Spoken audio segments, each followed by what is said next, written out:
Hi everyone! In this video, we'll talk about individual privacy and intellectual property. You probably thought about this before or heard about some of the concepts involved. Are you ready? These slides were based on Laudan's Management Information Systems book on the third module of Chapter 4. So let's divide this module in two parts. The first one regarding our information rights in the internet age. I recommend you all try to answer the case study questions regarding behavioral targeting at home. The second and last part has to do with intellectual property rights.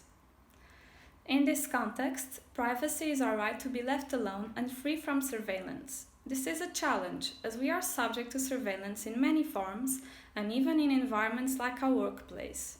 Most of the privacy-related laws are based on the Fair Information Practices System.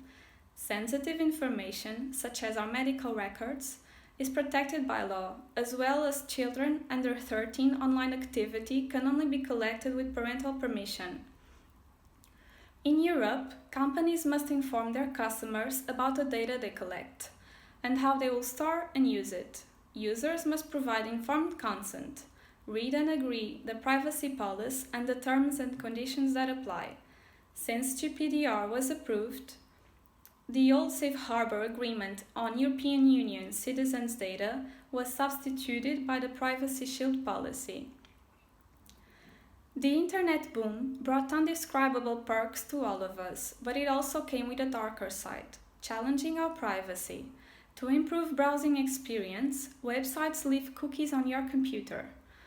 Combining cookies with other information available, such as our name and email, etc., our consumer profile is easily modeled in depth. Web beacons can be invisible images in an email or in a website to track users' behavior. In Chapter 8, other spyware will be studied.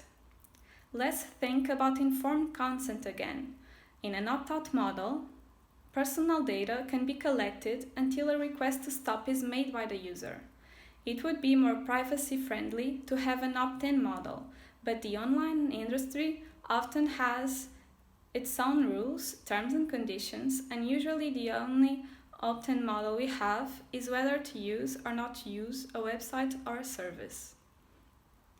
There are some technical solutions to protect our private data, being most of them based on encryption. Browsers have a private mode. It minimizes the collected data, but some information leaks and can be used for tracking purposes. Intellectual property is any products of the mind, and property rights can be protected in three ways. Confidential information that constitutes an advantage to a business is labeled a trade secret. Copyright applies mainly to art products, and its purpose is to value creativity, as the authors should receive financial and other benefits for their original work. Patents last 20 years and consist of the ideas behind an invention. Take the iPhone and the battle between Apple and Samsung as an example. The difference between a trade secret and a patent is that in a patent, information is widespread, and if another company violates any patent, it'll be sued.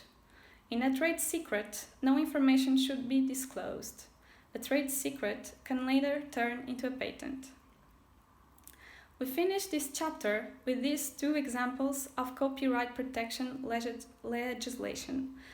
1998 DMCA in the United States and the European Union Directive from 3 years ago to complement GDPR, aiming at protecting artists' work, but with the downside of limiting internet neutrality. That's it for these lessons. Thank you for your attention and goodbye.